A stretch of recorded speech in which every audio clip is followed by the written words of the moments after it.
I'm Dorothy Shaw, 34 years old, an environmental engineer living in Omaha.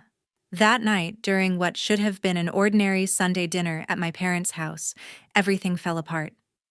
My parents, my brother and his wife sat around the table. The roast sat untouched when my father leaned forward, his voice cold. "You can take the guest room. Or move out." His eyes locked on me. My brother jumped in immediately, his tone dripping with glee. "Better if you're gone by tomorrow."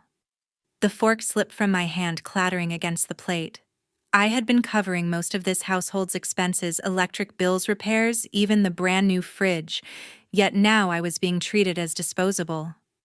My brother's wife smirked, her eyes gleaming like she had just won a prize. I tried to argue, my voice trembling, listing every dollar I had poured into this house, but my father simply waved me off. "It's decided." My mother stayed silent, staring down at her plate, avoiding my eyes. Rage flared in my chest.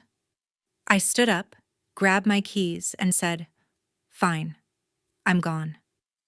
That same night, I packed everything that was mine, my TV, the couch, even the coffee maker, and walked away from the place I had once called home. A week later, my phone buzzed. It was my mother calling, her voice strained. When I picked up, I heard my brother screaming frantically in the background, his words cracking with panic. "She's lying. Mom, tell me she's lying." The chaos spilled through the receiver just as I had begun piecing my life back together. And what happened next would turn their world completely upside down. Before we dive deeper into my story, tell me, what time is it where you're watching this, and which city are you in? I'd love to know just how far my story has traveled and who it has reached. Years ago, I moved back into my parents' house in Omaha to help keep things together. After my grandmother passed, the bills piled up, mortgage, utilities, even the leaky roof Dad kept ignoring. I'm an environmental engineer, and I took it upon myself to cover most of those costs. My paycheck went to new windows, a water heater, and keeping the lights on. I worked 60 hours a week, running from site inspections to late-night reports. But it never felt like enough. Dad would nod when I handed him receipts, but his focus was always elsewhere, on my brother Justin. Justin had a knack for failing upward.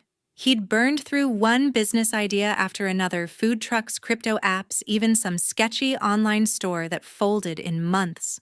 Each time, he'd come back to Dad with a new pitch, and Dad would eat it up, praising his vision. Meanwhile, my contributions were barely acknowledged. Once I overheard Mom whisper to Dad, "She's just here to help George. Justin's the one with big dreams." It stung like I was some tenant paying rent instead of their daughter keeping the house afloat. Then Justin met his wife.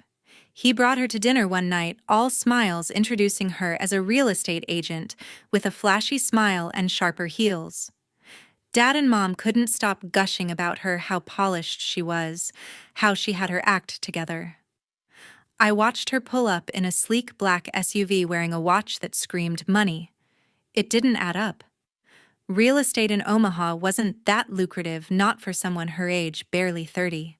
She'd laugh too loud at Dad's jokes, tossing her hair while Justin beamed like he'd hit the jackpot.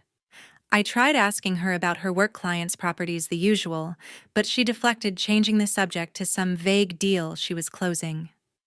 I started noticing other things. She'd drop by with shopping bags from stores I couldn't afford, even working overtime. Once she showed off a new phone, claiming it was a business expense. Justin didn't question it, he just bragged about her hustle.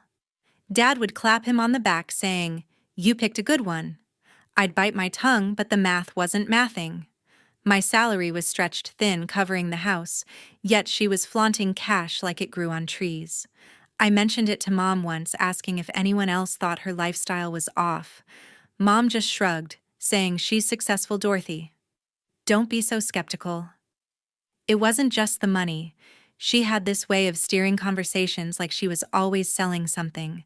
She'd talk about flipping houses, dropping terms like equity and leverage that made Dad's eyes light up. Justin hung on her every word, nodding like a puppy. I'd try to chime in, pointing out how I'd just paid off the property taxes, but Dad would cut me off, saying, "Let's hear about her next project." It was like I was invisible unless a bill was due. Once I caught her glancing at me during dinner, a smirk flickering across her face like she knew she had them wrapped around her finger. The worst part was how they treated me outside those moments. Justin would borrow my car without asking, claiming he needed it for business meetings. Dad would tell me to pitch in more around the house, even though I was already covering most of it. Mom stayed quiet, busying herself with dishes or her knitting, avoiding my eyes. I started keeping a mental tally of every dollar I spent on that house, hundreds of thousands over the years. I wasn't just helping, I was carrying them. But to them, I was the backup plan, the one who'd always be there while Justin and his wife were the stars of the show. I'd lie awake at night staring at the ceiling in my childhood bedroom, wondering why my efforts didn't matter. I'd think about the projects I'd turned down to stay close, the weekends I spent fixing pipes instead of living my life. Something about her, her glossy confidence, her two perfect answers kept nagging at me. I couldn't shake the feeling that she was playing a bigger game, one that might cost us more than just my place at the table. That Sunday evening, I walked into the dining room expecting a quiet meal. The table was set with Mom's old china, the smell of pot roast lingering in the air. I slid into my usual chair, forcing a smile as Dad carved the meat. Mom fussed with the napkins, her hands nervous. Then the front door slammed open. Justin burst in, dragging 2 suitcases, his wife trailing behind, with a designer tote slung over her shoulder. "We're moving in," Justin announced, dropping the bags with a thud. His wife flashed a tight smile, her heels clicking on the hardwood as she stood beside him. My stomach twisted. This wasn't a visit. Dad didn't even blink. "Dorothy," he said, not looking up from his plate. "You can take the guest room. Or move out." His voice was flat, like he was reading a script. I stared at him, my fork frozen mid-air. "What?" I managed, my throat tight. Justin smirked, leaning back in his chair. "Come on, Dorothy, you don't need all that space. We're starting fresh here." His wife nodded, her eyes scanning the room like she was already redecorating. I felt the heat rising in my chest, years of resentment bubbling up. "Hold on," I said, my voice sharper than I intended. "I've been paying for this house, electricity, repairs, the mortgage. I bought the fridge, the water heater, even the paint on these walls. And now you want me to sleep on a fold-out couch?" I turned to Dad, expecting some acknowledgement, but he just sighed. "It's time for you to step back," he said. "Justin and his wife need the room more. They've got plans." Plans, I wanted to scream. Justin's plans never lasted longer than a season, and I was the one keeping this family afloat. Justin leaned forward, his grin widening. "You're not exactly essential here, Dorothy," he said, his tone mocking. "You're just here." His wife stifled a laugh, covering her mouth with a manicured hand. I clenched my fists under the table, my nails digging into my palms. "Not essential," I shot back. "I've paid hundreds of thousands of dollars to keep this roof over your heads. I've missed promotions to stay here, worked weekends to fix leaks." "What have you done, Justin?" My voice cracked. But I didn't care. I was done being invisible. Dad slammed his hand on the table, making the glasses rattle. "Enough," he barked. "This isn't about you. They're family, and they're staying. End of discussion." Mom looked down, twisting her napkin, saying nothing. I stared at her, waiting for a word, a glance, anything. But she just sat there, silent as always. My brother's wife leaned against Justin, whispering something that made him chuckle. The room felt smaller, like the walls were closing in. I pushed my chair back. The screech echoing in the silence. "I'm not doing this," I said, standing up. "If I'm not wanted, I'm gone." I stormed upstairs, my heart pounding. I grabbed a duffel bag and started packing clothes, laptop, a few books. Then I went to the living room and unplugged the flat-screen TV I'd bought last year. I dragged the sofa cushions I'd paid for to the front door. Justin followed, laughing. "You're taking the couch." "Really?" he said. I ignored him, hauling my things to the car. Dad stood in the doorway, arms crossed. "You're making a scene," he said. I didn't answer. I loaded the last box, slammed the trunk, and drove off the house, shrinking in my rearview mirror. I wasn't just leaving a room, I was done carrying them all. A few days later, I settled into a small apartment in downtown Omaha, the hum of the city outside my window, a stark contrast to the stifling silence of my parents' house. My coworker Gloria had found the listing a cozy one-bedroom with just enough space for my salvaged TV and sofa. She stopped by that first night, her warm laugh filling the bare living room as she helped me unpack boxes. "You need to get out of your head, Dorothy," she said, tossing me a flyer for a yoga class at a nearby studio. "It's not just stretching, it's a reset." I wasn't sold, but her enthusiasm was hard to resist. The next evening, I showed up to the class, fumbling through poses, feeling lighter for the first time in weeks. Gloria's encouragement stuck with me, a small anchor, as I rebuilt my life. Still, I couldn't shake the unease about my brother's wife. Her flashy lifestyle, those designer bags, that shiny SUV kept gnawing at me. I decided to dig deeper.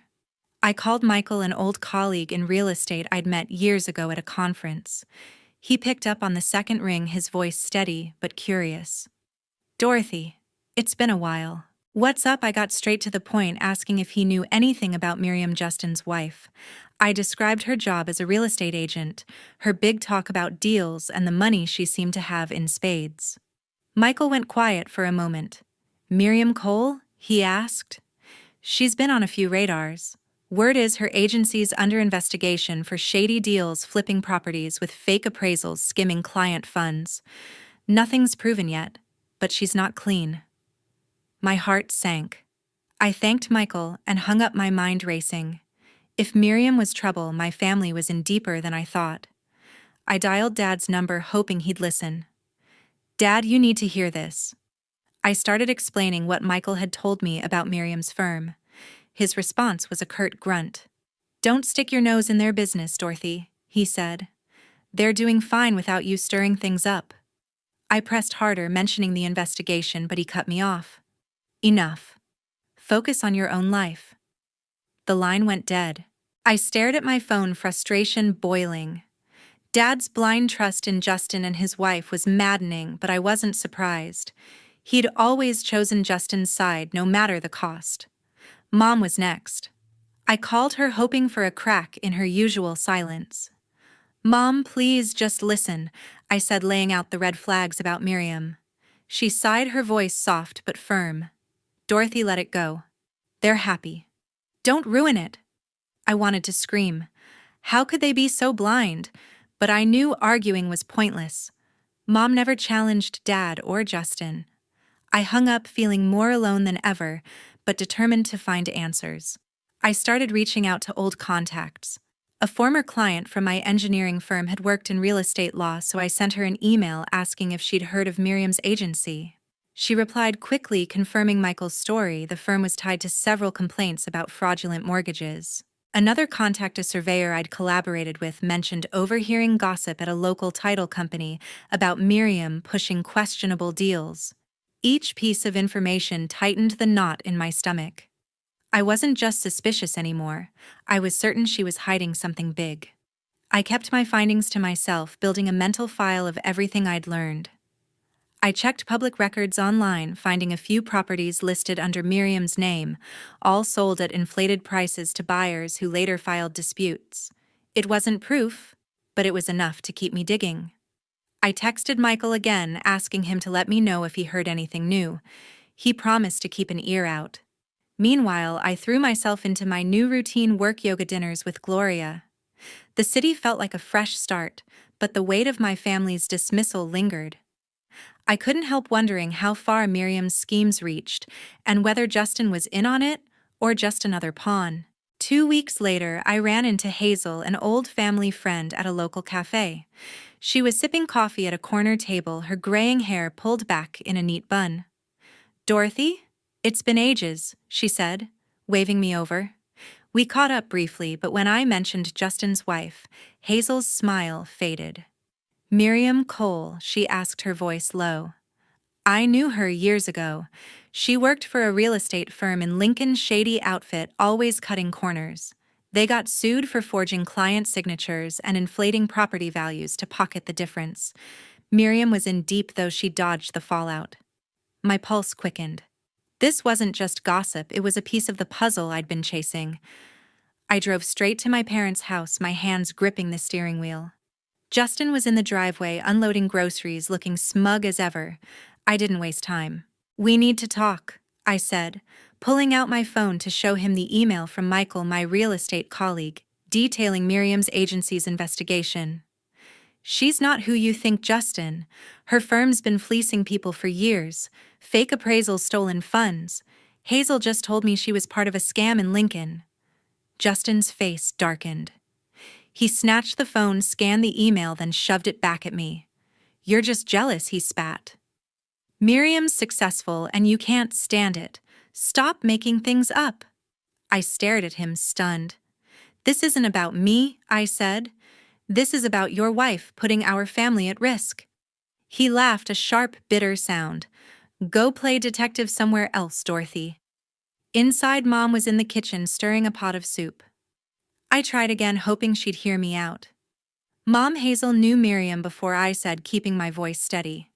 "She was tied to a company that scammed people. You need to check what she's doing with the house." Mom's spoon paused, but she didn't look up. "Dorothy, don't start trouble," she said softly. "Justin's happy. That's what matters." I wanted to shake her, to make her see the danger, but her words felt like a wall. She'd always stayed out of conflict, leaving me to fight alone. Back at my apartment, I called Michael, my voice tight with frustration. "Hazel confirmed it," I told him. "Miriam was with a crooked firm in Lincoln." "Anything new on her?" Michael sighed. "I dug deeper after we talked," he said. "Her name's on a mortgage document for your parents' house signed last month. It's a second lien Dorothy tied to some shell company. If she's pulling what I think, they could lose everything." My stomach dropped. The house I'd poured my savings into, the one I'd fought to keep standing, was now a pawn in Miriam's game. I asked Michael to send me the documents, my hands shaking as I hung up. I spent the next few hours combing through public records online.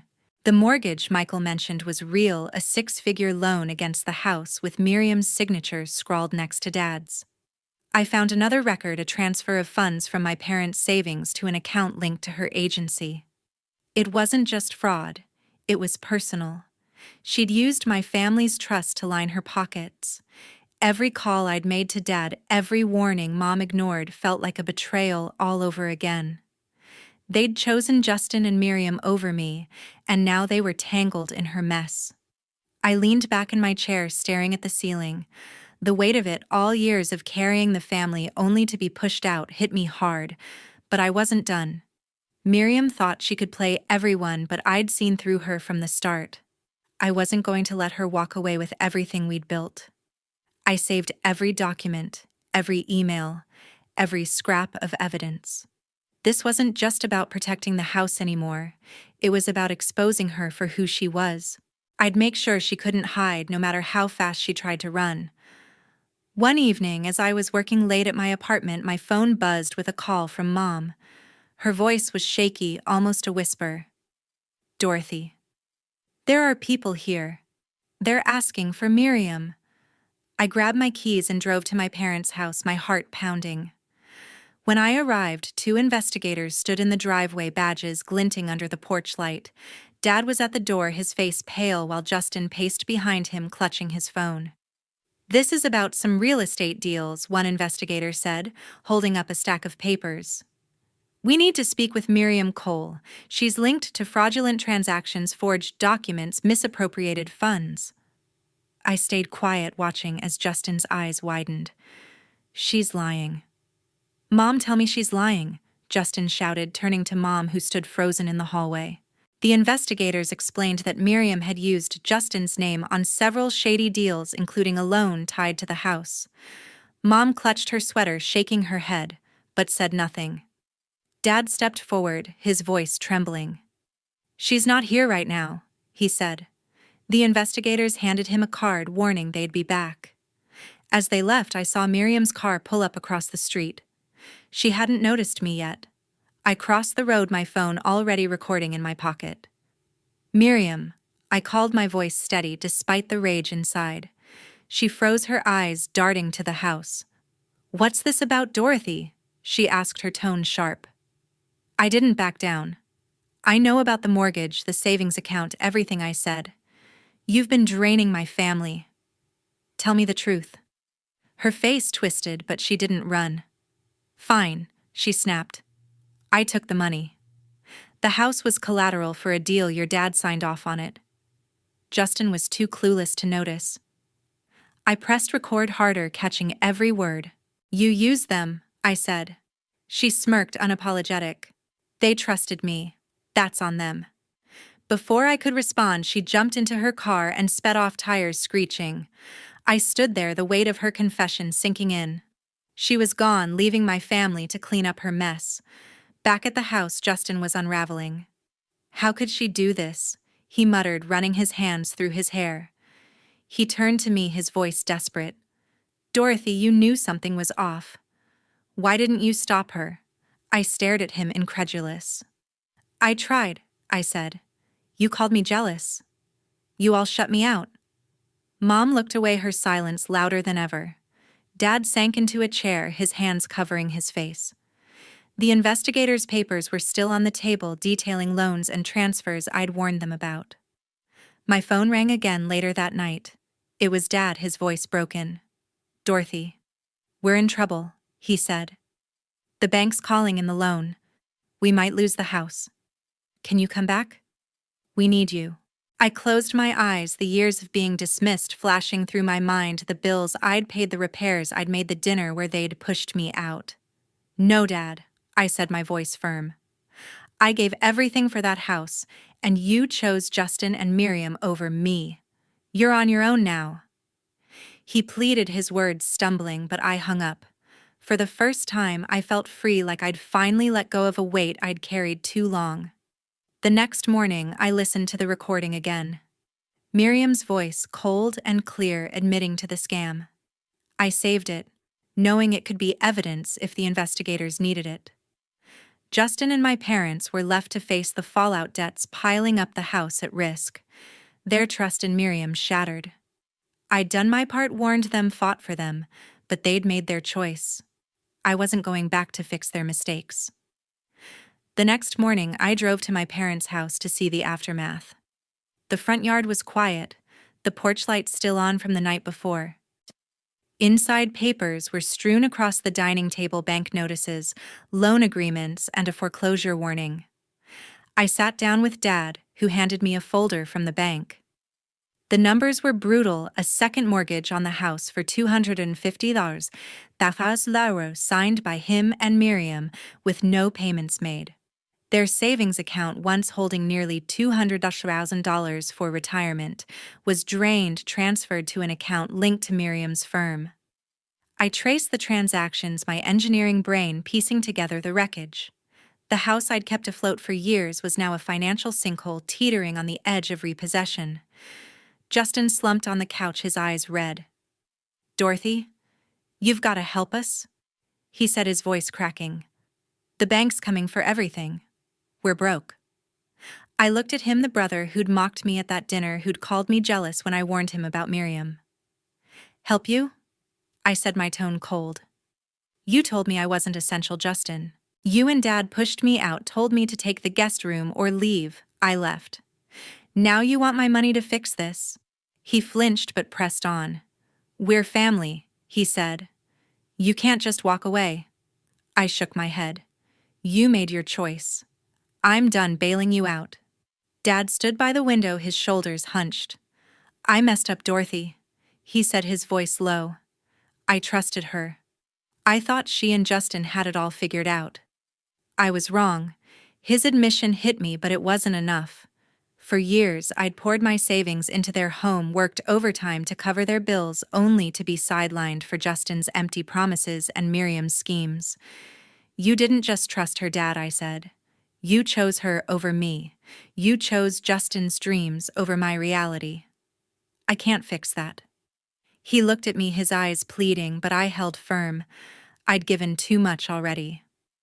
Mom came in from the kitchen, her face streaked with tears. Dorothy, Please, she said, her voice trembling.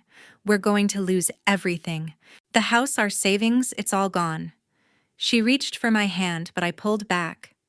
Her silence during that dinner, her refusal to hear my warnings, stung as much as Dad's dismissal.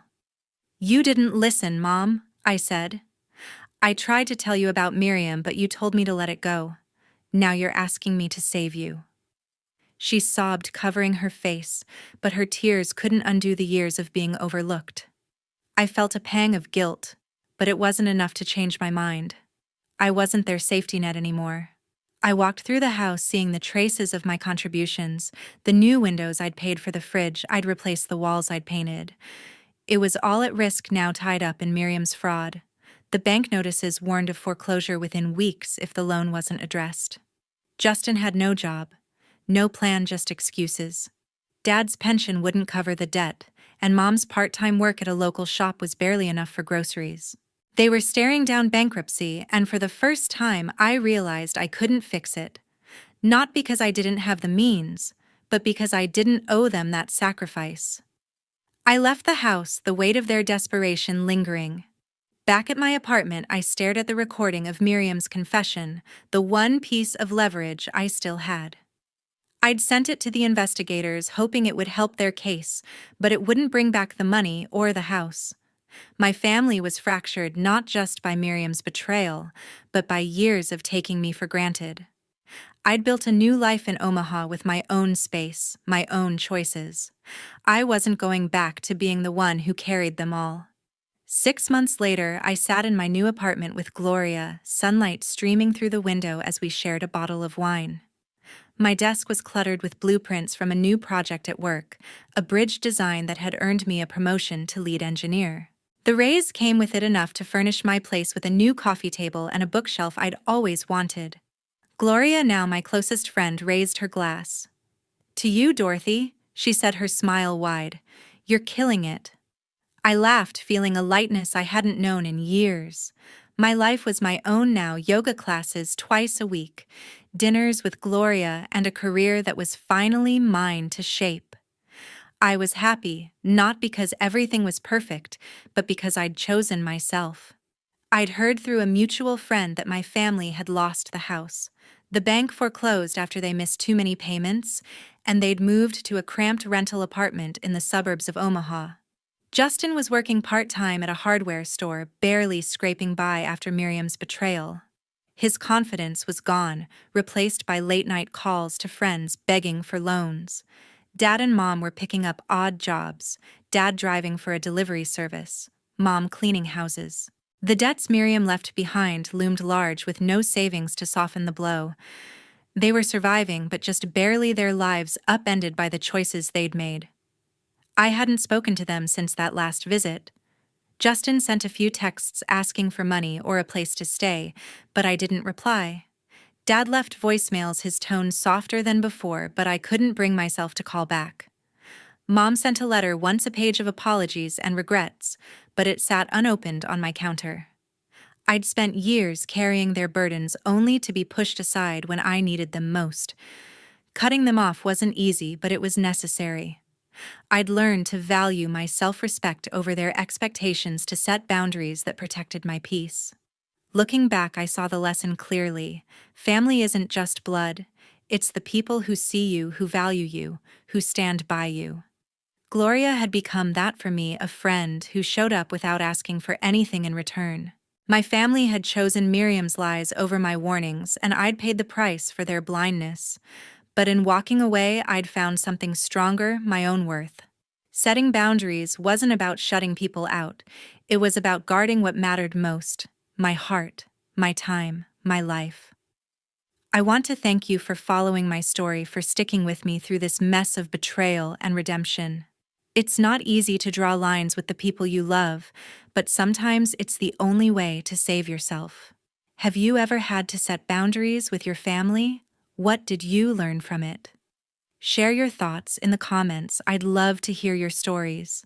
Let's talk about what it means to stand up for ourselves, even when it hurts.